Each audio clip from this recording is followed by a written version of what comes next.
안녕하십니까. 게이밍 문명입니다. 다시 또 새로운 한 주가 시작이 됐습니다. 주말들은 잘들 보내셨는지 모르겠습니다. 자, 이번 영상은 프레스티지 바이오 파마 얘기 잠깐 하고 다시 또 리비안 또 얘기를 또 이어가도록 하겠습니다. 시청하시기 전에 구독과 좋아요 부탁드리겠습니다. 자, 먼저 이제 프레스티지 바이오 파마부터 이어갈 텐데, 지금 보시면은 이제 9,500원 지난 목요일 날 이탈을 하고 제가 3에서 5거래일 더 지켜보자. 그리고 그 이후에 떻게 대응을 할지 우리가 고민을 해보자 라는 말씀을 드렸는데, 여전히 지금 이후에 2거래일 동안에 지금 9,500원에서 여전히 이탈하고 있는 모습을 보이고 있습니다. 굉장히 뭐 안 좋죠. 예, 안 좋습니다. 빨리 지금 9,500원을 터치를 하고 다시 내리더라도 일단 터치를 하든지 회복을 하든지 일단 9,500원 빨리 회복을 해야 되는데, 이대로 계속 가면은 제가 7,500원, 그러니까 이탈하고 나서 3에서 5거래일 동안에도 계속해서 이탈해 있는 모습이 유지가 된다면 7,500원까지도 하방 압력이 거세진다, 세진다, 그런 리스크가 있으니까 일단 마음의 준비는 하고 계셔라라고 제가 말씀을 드렸습니다. 지금 현재 뭐 여전히 이제 거래량이 안 나와주고 있고, 지금 거래량이 너무 안 나온다는 그런 것들도 아무래도 좀 우리나라 지금 현재 이제 특정 종목에 약간 과열되는 부분들이 있지요. 아무래도 이런 소외주 뭔가 성과를 당장에 내보여주고 있지 않는 이런 종목들 같은 경우에는 아무래도 거래량이 당분간 좀 실리기가 힘든 부분들이 있습니다. 제가 사실 오늘 뭐 금요일 날 영상을 분석을 하고 이후에 아무런 뭐 이슈가 없는데, 이제 월요일 날 다시 프레스티지 바이오 파바를 분석을 한다는 것은 사실 뭐 억지죠. 예, 그래서 크게 금요일 날 영상 분석과 크게 다를 바가 없고, 한 이번 주 금요일 정도 되면은 뭐 이제 이탈하고 3에서 5거래일이 거의 이제 지나갈 거라고 생각을 하기 때문에 그때쯤 되면은 어느 정도 우리가 분석할 거리가 좀 생기겠죠. 근데 지금 제가 주말 사이에 잠깐 그 유튜브를 이제 보는데 뭐 추천 영상들이 올라오는데 뭐 다큐멘터리인데 그 영끌, P2 이런 거 이제 부동산이나 코인, 주식 등에 했다가 이제 패가 망신하신 분들 얘기들이 나오더라고요. 근데 그분들의 각자 좀 디테일한 뭐 사연들은 다 다르지만 결과적으로는 뭐 탐욕이죠, 탐욕. 그리고 뭐 그 당시에 또 영끌하고 비투할 때 살짝 오르는 거를 또 체감을 하고 나니까 더 많은 돈을 빚을 내서 이제 투입을 했다가 이제 패가 망신한 경우. 그리고 그 당시에 또 다니던 대기업 같은 이제 좋은 이제 회사 댕기다가 직장까지 때려치우고 이제 투자를 했다가 또 패가 망신한 경우. 참 보면서 아, 인간의 탐욕이 정말 무섭구나. 그리고 이 가정교육이라는 게 굉장히 중요하다는 생각이 많이 들었습니다.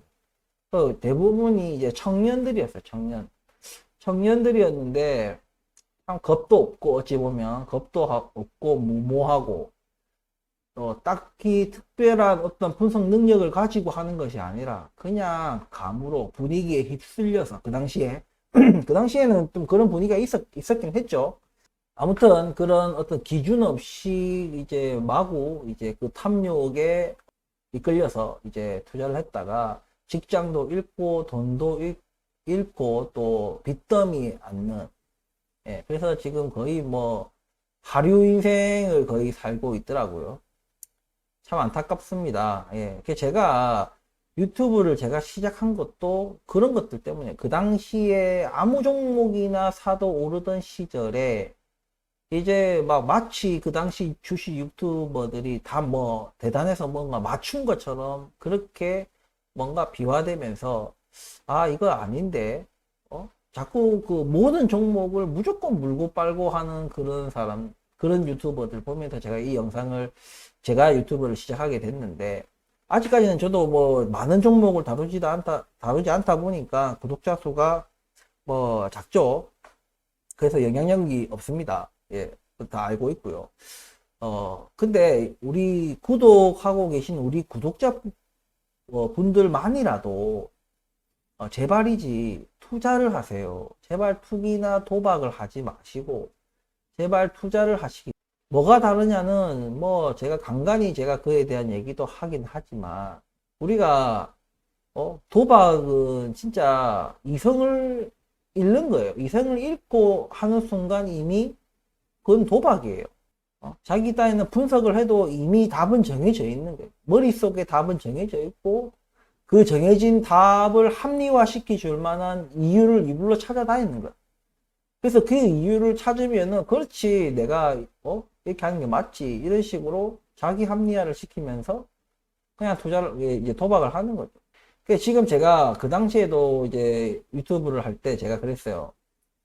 이제 곧 있으면 이런 주식 유튜버들의 실력이 다 들통날 것이다. 그런 시대가 올 것이다. 지금 다 개판 5분 전이잖아요. 거기다가 뭐 주식 유튜버 중에 뭐 구독자분들한테 막 사기치고 리딩방 운영하고 뭐 이래저래 해가지고 막 뒤통수를 세게 진짜 후려쳤죠. 예. 저는 근데 당하신 분들이 저는 바보라고 생각합니다. 그 과정들을 들어보면요. 사실상 당할 수가 오히려 당하기가 어려울 것 같은 그런 수준이에요.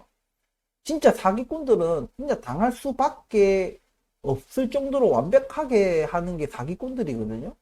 근데 이거는 허술하기 짝이 없고 말도 안 되는 그런 거에 그냥 믿고 그냥 그렇게 투자하고 뭐 영상으로 막 자기 뭐 수익 낸 거를 뭐 올리고 그런 모든 것들을 다 고지고대로 믿고 그렇게 했다는 것이 참 안타까워요. 예, 안타깝고. 예. 근데 전혀 그 동정심은 생기지 않습니다. 저는 그냥 인과응보라고 생각합니다. 여러분들도 이제 우리가 프레스티지 바이오 파마라는 종목에 투자를 하고 있지 않습니까? 근데 투자라는 것은 여러분들 원금을 보장하는 것이 아니에요. 거기서부터 바로 출발이 다른 거예요. 도박이랑 근데 도박하는 사람들은 잃는 거에 대한 생각을 절대 안 해요. 무조건 장밋빛 전망만 생각하고 그 반대급부를 전혀 고려하지 않는다. 그래서 밑도 끝도 없이 그냥 뭐 빚 끌어다가 그냥 투자를 하는 거죠. 근데 투자는 늘 그런 리스크가 존재한다는 것을 감안하고 있어야 돼요. 모든 자산은요 100%라는 것이 없습니다. 항상 단 1%라도 그럴 가능성이 열려 있다면 그런 것들을 고려해서 우리가 투자를 해야 되고, 그리고 절대 제가 말씀드렸다시피 대출 일으키면 안 된다. 그냥 진짜 평생 묵혀놔도 될 그런 돈만 가지고 투자를 해야 된다. 그리고 이 투자 주식이든 뭐 부동산이든 코인이든 그게 자기가 투자했는데 그럼 뭐 실패했다. 뭐 실패한 게 뭐 이제 손실이 나겠죠. 그런 것들이 나의 일상에 영향을 미치면 절대 안 된다. 이런 말씀을 제가 계속해서 드리는 거예요. 그리고 제가 절대 무슨 직장 잘 다니다가 뭐 투자 진짜 본격적으로 한번 해보겠다면서 전업 투자자, 직장 때려치우고 전업 투자자로 바꾸시는 분들 그거 절대 하지 말라고. 그거는 진짜 실력이 없고 멍청한 사람들이 그렇게 하는 거예요. 주식은요 그냥 일하면서 얼마든지 할 수 있는 게 주식이에요. 그게 주식의 장점인데 무슨 전업 투자 뭐 노동해서 뭐 하나 뭐 월급 뭐 300, 400 받아서 뭐 하나라는 생각 드는 거예요. 만약 돈이 자기가 뭐 쉽게 초반에 뭐 운 좋게 무슨 뭐 1,000만 원, 2,000만 원 가볍게 버니까 자기가 한 달 내내 고생해가지고 번 돈이 노동해서 번 돈이 3, 400이면 그게 우습게 느껴지는 거예요. 정말 멍청한 사람들의 선택입니다. 제 주변에 바로 제가 아는 지인은 아닌데 건너 아는 지인인데 그런 분 한 분 계셨어요. 직장도 굉장히 외국계 기업이고 좋은 기업이었는데 때려치우고 전업주부 했다. 전업주부란다. 예, 전업투자자 했다가 결국에는 쫄딱 다 말아먹고 다시 이제 일자리를 이제 그전에는 외국계 기업의 정직원이었는데 지금은 그냥 계약직으로 그냥 어디 들어갔어요. 그러니까 제가 이런 투자하는 자세 굉장히 중요하다. 예. 그거를 일확천금이라는 그런 단기간에 일확천금을 바라다 보니까 그런 일들이 생기는 겁니다. 왜 이런 얘기를 하느냐? 우리가 투자를 함에 있어가지고 제가 개미의 가장 큰 무기가 뭐라고 말씀드렸습니까? 시간이라고 말씀드렸지 않습니까? 시간을 투자해야 돼요. 근데 시간 투자한다고 무조건 성공하느냐? 그것도 아니에요. 그런 세상에 투자가 어디 있습니까? 예? 그냥 진짜 뭐 저런 돈 많고 뭐 상류층들 자기들끼리 짬짬이 해가지고 뭐 확실히 보장된 그런 거 아닌 이상은 투자라는 것은 언제든지 손실이 나도 이상한 게 하나도 없을 정도로 투자라는 그런 것이에요. 원금을 반드시 잃을 수 있다는 그것을 아셔야 되는 거예요. 그러니까 수익이 났을 때는 또 큰 거예요.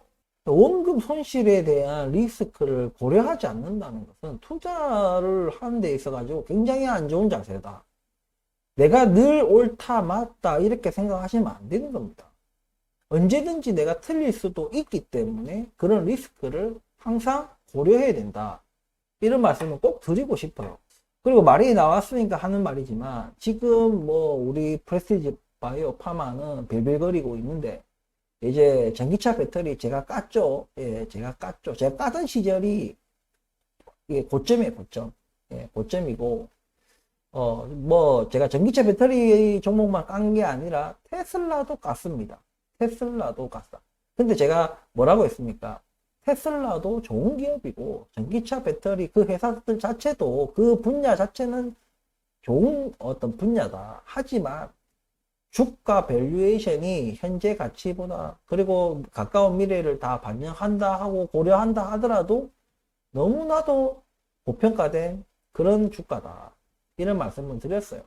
그래서 절대 우리가 설사 거기서 더 오른다 해도 먹을 것도 없고 그런 고평가된 종목은요, 물론 진짜 무슨 후진 업체가 막 뭐 고평가되고 이러진 않아요.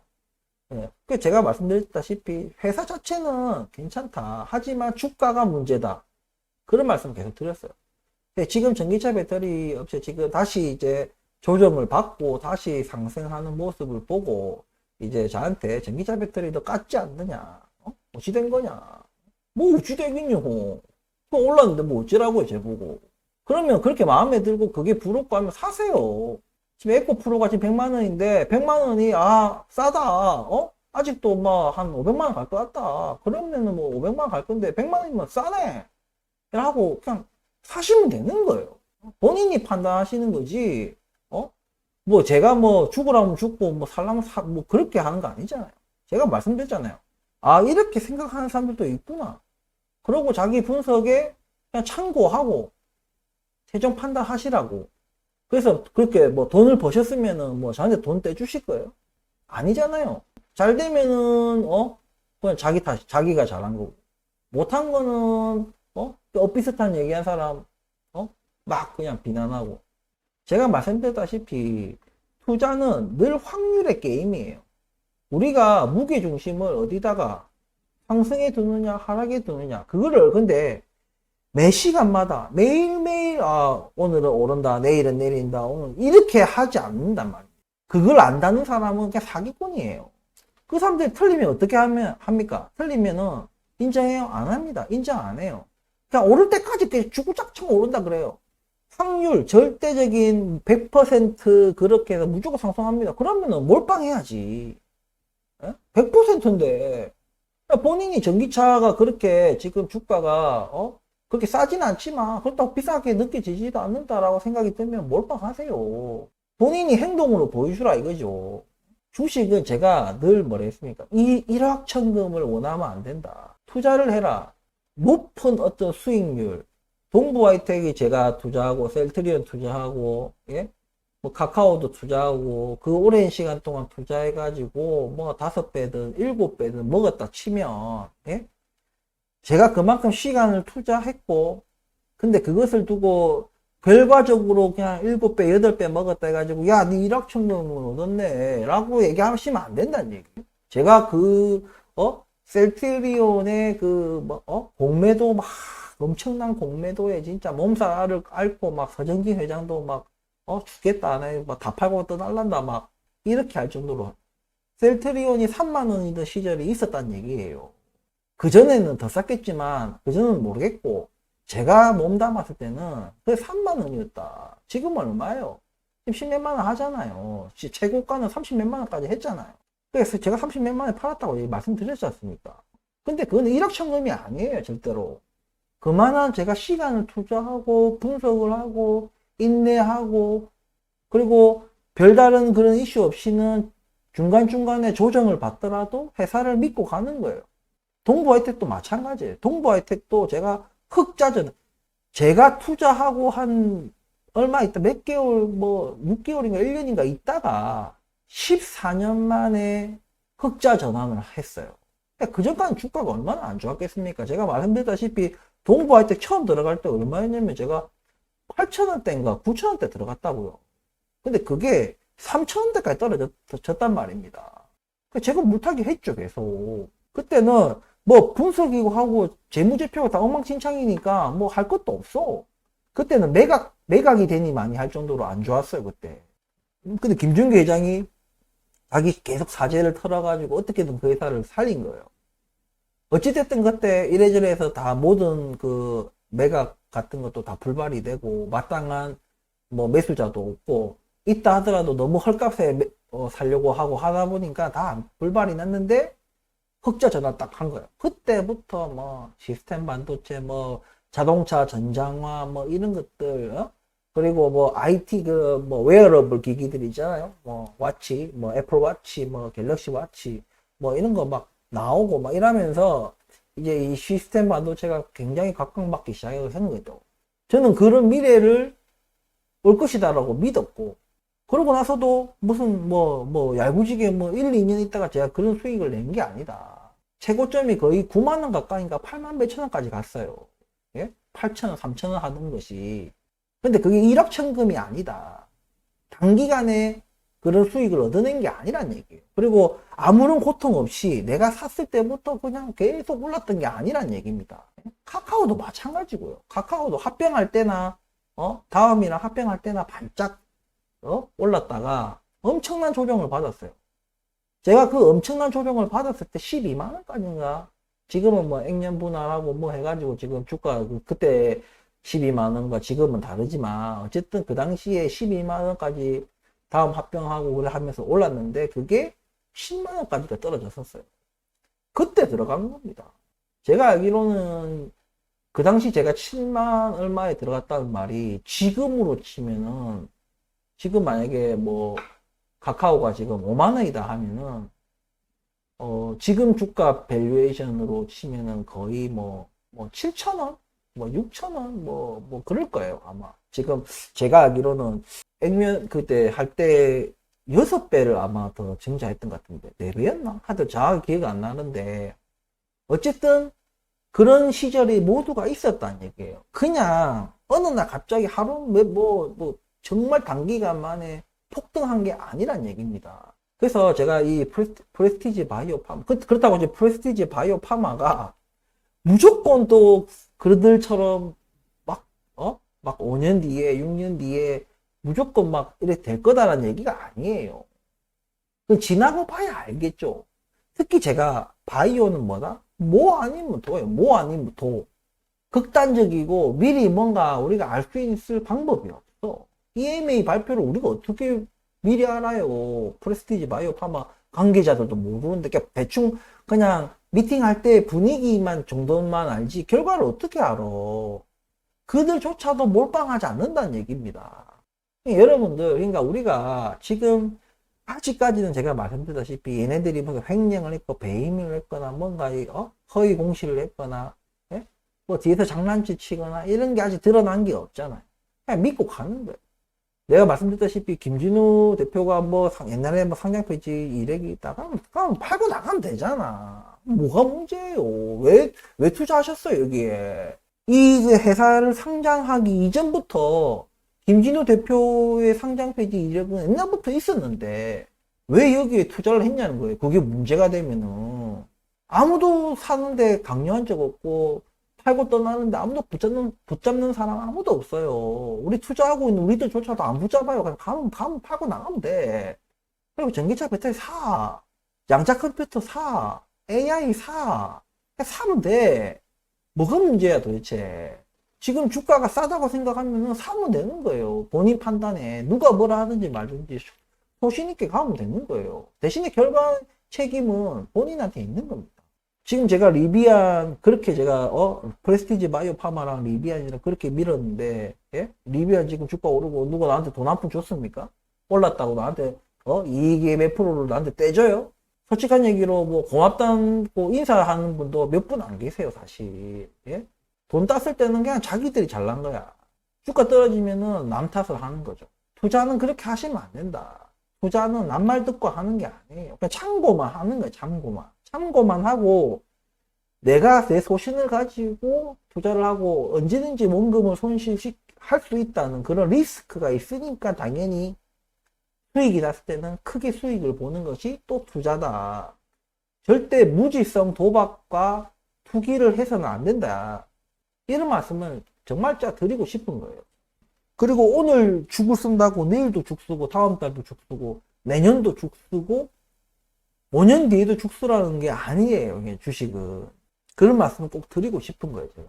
그래서 저는 뭐 주식 유튜버들 다른 주식 유튜버들 전부 다 댓글 다 중지 달아놨죠. 엄청난 지금 이제 자기 실력이 다 뽀록 나니까 당연히 밑에 이제 구독자 수가 많을수록 이제 욕이 많이 달리는 거예요. 그리고 그 욕들이 또 다른 구독자분들이나 혹은 잠재적인 구독자분들에게 영향을 미치니까 그냥 아예 그냥 댓글을 아예 뭐 아무도 못 달게 그냥 다 막아버린 거야. 자신이 없거든. 실력이 없으니까 자신이 없는 거예요. 그리고 그런 사람들 특징이 뭐냐면 틀려도 절대 틀렸다고 인정하지 않아. 자기가 뭐 어떻게 주가라는 것은 원래 오르고 내리고 하는 반복을 하는 건데 자기는 계속 오른다고만 얘기하는 거예요. 예? 그러면 여기서 이렇게 오른 거 맞췄죠? 이렇게 얘기해요. 떨어진 거 얘기 안 해. 다시 또 오른 거 제가 맞췄죠? 또 떨어진 거 얘기 안 해. 무슨 얘기인지 아시겠어요?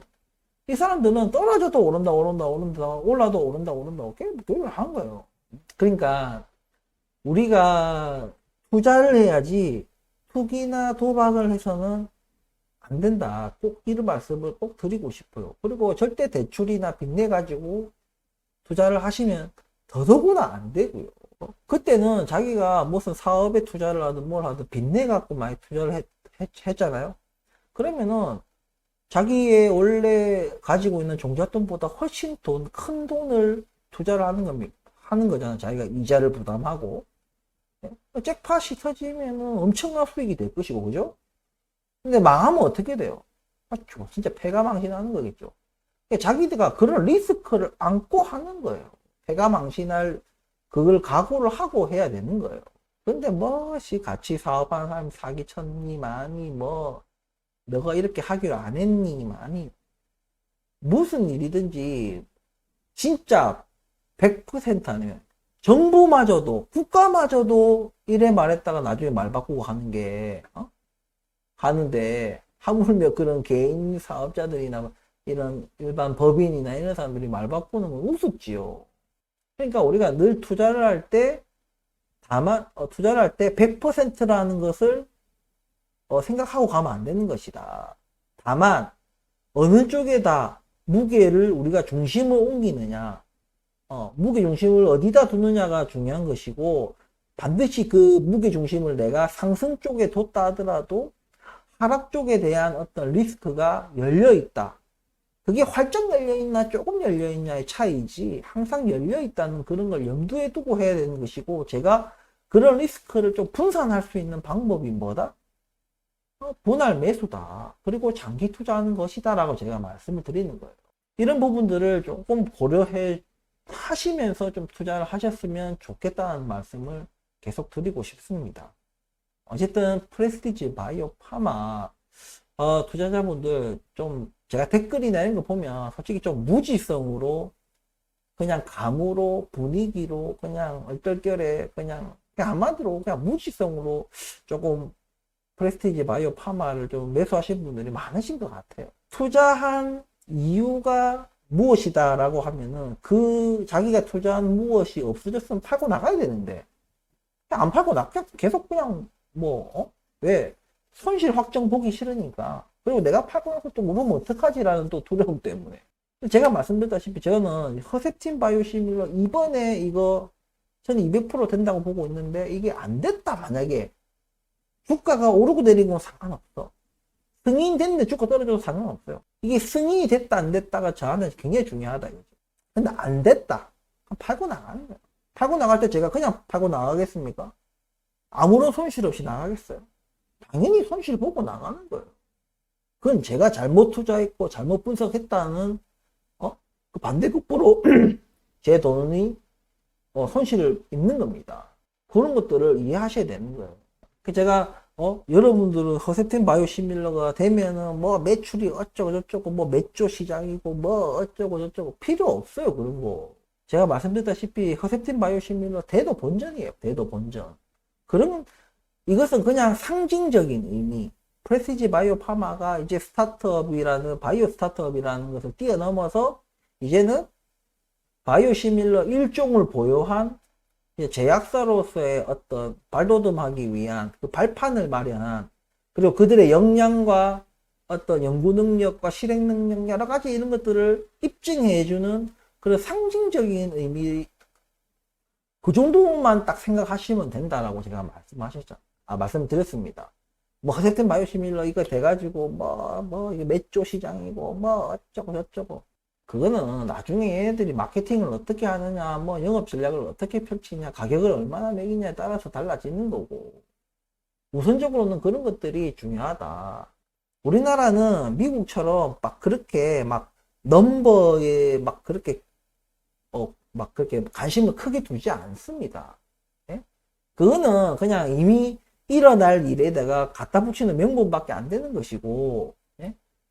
우리나라는 굉장히 그런 어떤 좀 모멘텀 이런 거, 어떤 그 재료 같은 것들이 중요하지, 그런 넘버 같은 거 안 줘요. 우리 주식 종목들 보면요, 재무 탄탄하고 영업 매출 이런 거 탄탄한 기업들 많은데, 그거 뭐 개적자 기업에 완전 뭐 개뿔도 없는 기업인데도 막 고평가, 엄청나게 고평가되어 있는 종목도 엄청 많아요.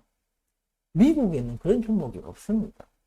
말 같지도 않은 그런 건 절대 일어나지 않는다는 얘기입니다. 명확한 넘버에 의해서 하는 것이 미국 주식이고, 우리나라는 그런 것이 그런 것보다는 정말 상상력을 극대화할 수 있고 장밋빛 미래를 꿈꿀 수 있는 그런 약간 그런 재료들이 중요하다. 각 재료들. 실제로 얘들이 뭐 많이 파느냐 적게 파느냐 이런 거 중요하지 않아요. 이런 것들을 우리가 좀 한국 주식시장의 특성 같은 것도 이해를 하셔야 된다. 이런 것들을 고려하셔서 투자를 좀 하셨으면 좋겠다. 이런 말씀을 좀 프레스티지 바이오 파마 좀 주주분들께 말씀드리고 싶습니다. 시간에 투자하시고 도박이나 투기가 아닌 또 투자를 하셔라. 그리고 프레스티지 바이오 파마가 마음에 안 들면, 예? 다른 종목이 남의 떡이 더 커 보이면, 그리고 그 종목이 여전히 싸 보이고 제가 계속 그 종목들이 고평가다, 양자 컴퓨터, AI, 예? 그리고 전기차 배터리, 뭐 우리나라 전기차 배터리, 예? 해외나 우리나라나 AI 관련, 그리고 양자 컴퓨팅 관련해 가지고는 좀 고평가, 과열, 혹은 이런 영역에 있다. 근데 제 의견하고 다를 수 있잖아요, 의견이. 그러면은 본인이 아직까지 아니 싸다, 충분히 더 오를 수 있다라고 하면은, 여기는 희망이 없어 보이고 프레시지 바이오 파마는 희망이 없어 보이고 저기는 더 오를 것 같으면 당연히 절로 옮겨 가야죠. 왜 본인의 생각대로 행동에 옮기지 않느냐 하는 거예요. 본인의 생각대로 하면 됩니다. 그리고 프레스티지 바이오 파마 그들도 안 보셔도 됩니다. 도대체 뭐가 문제인 거예요, 뭐가. 제가 뭐 프레스티지 바이오 파마 뭐 100만원 갑니다, 50만원 갑니다, 오릅니다 뭐 이랬습니까? 뭐 물고 빨고 했어요 제가? 아무도 물고 빨고 한 사람 없어요, 우리 영상에서. 도대체 뭐 어떤 영상을 보고 제가 무슨 뭐 프레스티지 바이오 파마를 뭐 물고 빤 것처럼 막 그렇게 댓글을 다시는지 이해가 안 가네. 그 영상들, 제 올린 영상들 다 안 지우고 있으니까, 뭐 그걸 캡처해가지고 뭐 어찌 하든지 뭐 영상을 올려보세요. 저는 굳이 제가 뭐 틀린 거에 대해서 저는 전혀 스스럼 없이 인정하고 사과드릴 수 있어요.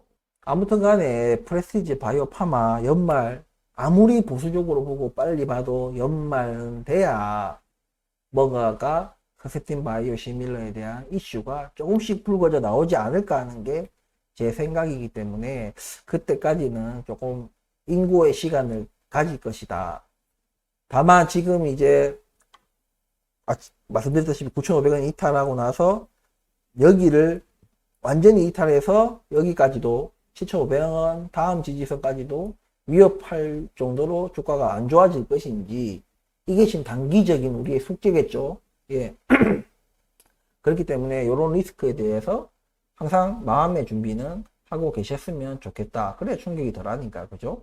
프레스티지 바이오 파마에 대한 얘기는 이 정도로 마치고, 자, 다음 분석은 또 리비안 분석 이어가도록 하겠습니다.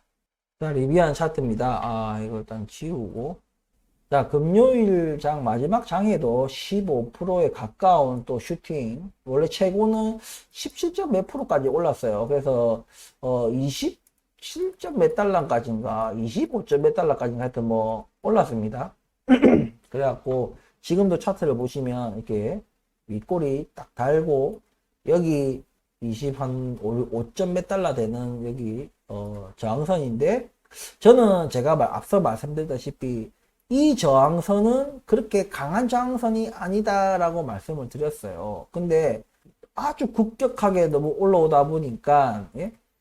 지금 일단은 이 저항선에 살짝 부딪히고 마감을 하는 모습입니다. 저는 요 다음 저항선 여기까지는 무난하게 갈 것이라고 저는 생각했고, 이 저항선은, 예? 이게 28점 몇 달러였는데 어쨌든 28.5달러네요.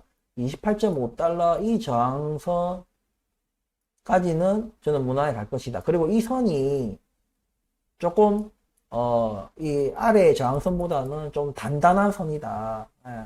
그래서 제대로만 올라서면은 28.5달러에서 강력하게 좀 지지를 해주지 않겠나 하는 게 진짜 웬만한 큰 그런 어떤 거시적 악재가 아니고서는 28.5달러는 한번 올라서게 되면은 지지를 잘해주지 않겠나 하는 게 생각이 듭니다. 근데도 저는 여전히 안타깝지만 매수하라고 말씀드리기가 저는 싫습니다. 예, 저는 늘상 말씀드렸다시피 주가가 오르고 난 뒤로는 저는 매수하지 않습니다. 다만 주가가 오르고 나서 뭔가 조정을 받는 그런 것들이 있거든요. 근데 조정을 충분히 받고 어느 가격대에 딱 어떤 매수 포인트가 잡히면 그때는 추가 매수를 해도 되는데, 이렇게 오르고 있을 때는 절대 사는 게 아니다라는 말씀. 예. 주식은 늘상 내릴 때 사는 거다. 프레스티지 바이오 파마들도 늘상 똑같은 말을 하죠. 예. 그리고 우리는 시간에 투자하는 것이다. 시간. 그런 맥락에서 봐야 된다. 그리고 제가 리비안에 이제 오늘 말씀을 드리면서 제가 과거에도 왜 테슬라가 아니고 리비안을 선택했는지에 대한 얘기도 제가 말씀을 드렸지만, 테슬라는 저도 테슬라 처음에 봤을 때는 진짜 놀랐어요. 와, 전기차가 저렇게 멋있게 생겼고, 정말 안에도 정말 진짜 미래지향적인 디자인과 또 엔진이 없고 엔진룸에 또 프렁크라고도 하죠. 어쨌든 그런 것들이 모든 게 다 신기했었어요. 예? 자율주행도 조금 신기했었고. 하지만 지금은 그렇지가 않다는 얘기예요. 지금 테슬라는 제가 볼 때는 그 미국에 쫙 깔아놓은 그 충전 인프라, 예?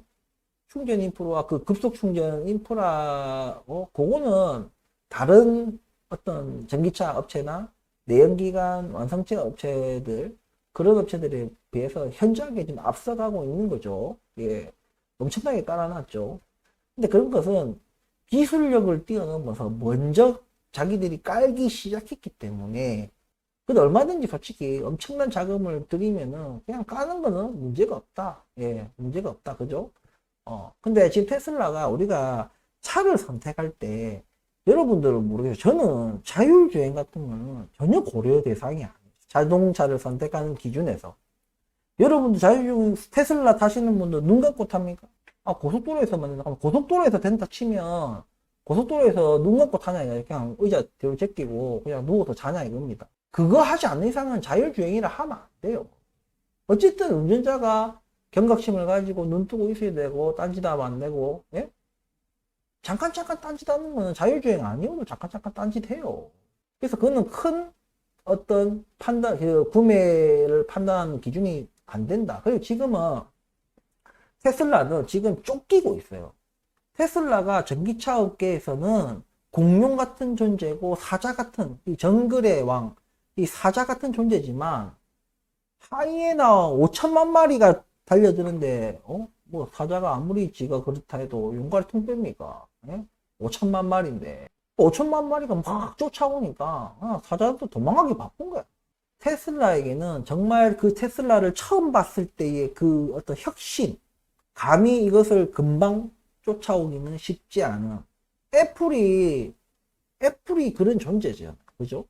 애플은 진짜 아무리 그거는 그냥 돈과 시간과 뭐 이걸 때리 붓는다 해가지고 되는 게 아니에요. 애플의 그런 기술력과 그들의 장점, 그들의 생태계 뭐든지 간에 돈만 때리 붓는다고 되는 게 아니란 얘기입니다.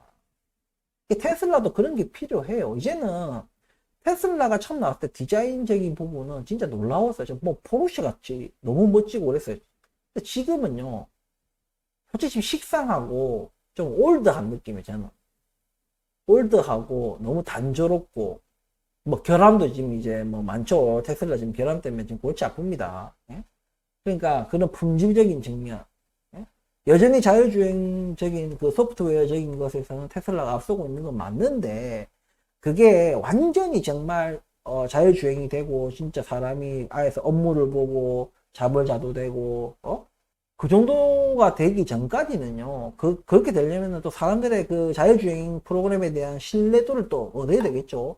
그럼 엄청난 데이터량이 쌓여야지 그 신뢰를 얻을 수 있다. 지금은 한 번씩 미국에 조금 미친 사람들 한 번씩 고속도로에서 자다가 사고 나갖고 막, 예? 막, 안 죽고 살았으면 이제 테슬라한테 소송 걸죠. 예? 완전 자율주행이다 해놓고, 사고 났다 이거지. 예, 그런 부분들이 있습니다. 그렇기 때문에 테슬라 지금 요즘에 전기차 얼마나 멋지게 많이 나옵니까? 예? 그렇기 때문에 그런 지금 라이벌들이 마구마구 쫓아오고 성큼성큼 다가오고 사실상 테슬라만의 장점은 인프라 말고는 없었는데 인프라마저도 이제는 리비안을 포함해서 많은 전기차들이 이제 공유하는 그런 상황이 됐다. 예? 그럼 이제 테슬라만의 장점이었던 것도 이제 공동의 어떤 그런 것이 되기 때문에 이제 테슬라가 이제 뭐 손꼽을 게 없다 지금. 뭐 장점이 뭐가 있냐 이거죠. 예? 자율주행 조금 앞서 있는 거 말고는 그것 말고는 아무것도 없다. 저는 그렇게 생각을 하거든요. 지금 전기차 이 시장 자체가 완전 초기인 곳에서 예? 아직 뭔가 이제 태동하는 거기서 잠깐 왕노로 탄 거예요, 테슬라. 근데 그 왕자리를 굳건하게 자기 자리에 도전하는 엄청나게 많은 도전자들이, 상품성을 개선하고 그들만의 기술력과 그들만의 뭔가, 그런 것들을 가지고 자기네들이 그렇게 하고 있는데 잘 어떻게 방어를 할지가 이제 혁신이 없이는 정말 타의 추종을 불허하는 그런 기술적 혁신이든 뭐 진짜 인프라든 뭐든 간에 그런 것들이 아니고서는 조금 힘들지 않나.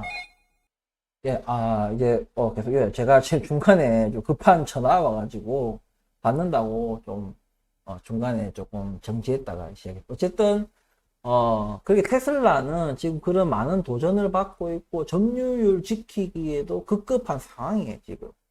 계속해서 많은 지금 기존의 자동차 완성체 업체들이 전기차를 그래서 그 사람들은 기존에 그 내연기관 완성차 그 레인들이 있었기 때문에 대량 생산 체제가 있기 때문에 다만 제가 생각할 때는 그들도 아직은 전기차 그렇게 대량 생산까지 할 필요의 어떤 수요가 있는 것인가 그리고 가격이라는 것 자체가 그런 대량 생산을 해내야 될 만큼의 그런 가격대가 형성되어 있는 것인가라는 것에 대해서 아직은 좀 과도기적인 그런 시기다 보니까 확 바꾸지 않는 거예요. 내연기관에서 전기차로 완전히 그냥 자기네들도 그래 대부분 완성차 업체 보면 뭐 2000 몇십 년까지 완전히 이제 전기차 체제로 넘어갈 것이다 라고 자기들 그렇게 얘기를 하잖아요. 그렇기 때문에 지금은 약간 전기차 순수 전기차 업체들 즉 테슬라, 리비안 있는데 대부분 근데 테슬라 말고는 대량 생산 체계가 완전히 자리 잡고 생산하는 곳이 없죠. 근데 제가 누누이 말씀했듯이 잘 된 기업이 아니라 잘 될 기업에 투자를 해야 된다. 테슬라는 좋은 회사지만 주가가 굉장히 고평가돼 있고 그리고 이미 잘 된 기업이기 때문에 그런 것들이 모두 다 반영된 게 지금의 주가라고 저는 생각하거든요.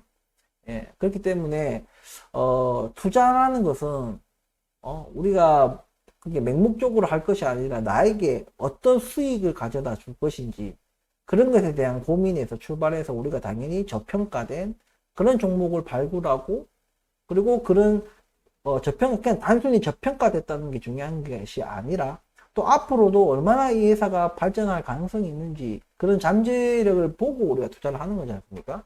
이런 저평가 그리고 잠재력 있는 이런 기업 저는 그런 기업이 이제 리비안이라고 생각을 하고 있고 정말 차근차근히 차근차근히 그런 어떤 대량 생산 체제와 그런 것들을 이루기 위해서 잘해 나가고 있다라고 저는 생각을 하고 그리고 저는 거기서 조금 안주하지 말고 지금 당장은 생산 대수와 딜리버리 대수에 초점이 맞춰진 것은 분명하지만 그와 병행해서 또 리비안이 잘하고 있는 것이 알토 플랫폼이라든지 뭔가 넥스트 제너레이션을 생각하고 자기네들이 차세대 어떤 모델들에 대한 개발도 꾸준히 하고 있다. 그리고 인프라도 지금 충전 인프라도 이제 테슬라라는 공룡의 어떤 등에 올라탔지만 여전히 자기들도 나름대로의 인프라를 계속해서 구축해 나가겠다라고 얘기를 합니다. 거기에 의존하지 않고 의존하는 게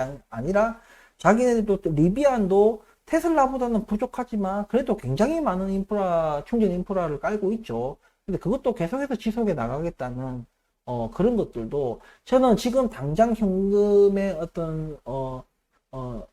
어떤 이제 현금을 계속 이제 지출하고 있는 것에 대해서는 저는 전혀 고려하지 않습니다. 왜냐하면 그 모든 돈들이 그냥 허무맹랑하게 돈이 날아가는 것이 아니라 그렇게 제조 설비를 갖추고 좋은 인력을 데려오고 충전 인프라를 까는데 이런데 다 돈이 다 들어가는 것이기 때문에 충분한 그 가치 아니 그 돈보다도 우리 현금이 줄어든 그 가치보다도 훨씬 더 몇 배나 많은 그 가치 창출을 할 수 있다고 생각하기 때문에 저는 테슬라가 아닌 저는 리비안을 선택하고 투자를 했다는 거. 예. 그래서 어찌됐든 간에 오랜 시간 동안 장투하고 그리고 평단 작업을 한 결과로 지금 굉장한 지금 수익률을 가지고 있습니다. 예.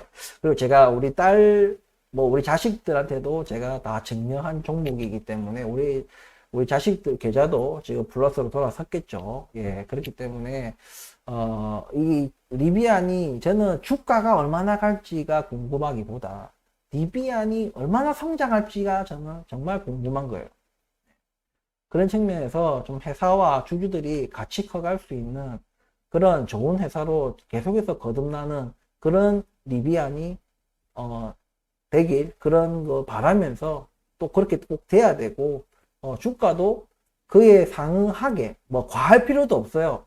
예, 지금 테슬라처럼 막 고평가, 완전 슈퍼 고평가 될 정도의 주가도 필요 없습니다. 그렇게 성장해 나가는 만큼의 주가가 반영이 됐으면 좋겠다. 주가에, 예, 그렇게 성장해 나가는 만큼만 반영이 돼도, 상관없다. 예. 그런 의미에서 어쨌든 저는 리비안 투자를 결정을 했습니다. 아무튼 앞으로 계속 또 주가가 어떻게 흘러갈지는 더 지켜봐야 되겠지만 어쨌든 지금 이렇게 오르고 급등하고 있을 때는 주식을 저는 사지 않습니다. 뭐 본인이 사고 싶다면 사는 거지만 어쨌든 저는 이렇게 급등하고 있는 중에는 사는 것은 그냥 도박이라고 생각을 하거든요. 예, 나는 그냥 많이 안 바래. 나는 5%만 10%만 먹고 나 바로 팔 거야. 본인이 알아서 판단하셔야 됩니다. 저는 장기 투자자이기 때문에 뭐 그런 어떤 단기적인 것은 고려하지 않습니다. 아무튼 테슬라가 아닌 리비안을 선택한 이유, 어쨌든 공감해 주신다면 구독과 좋아요 부탁드리면서 오늘 전체적인 분석 마감하도록 하겠습니다. 긴 영상 끝까지 시청해 주셔서 감사합니다.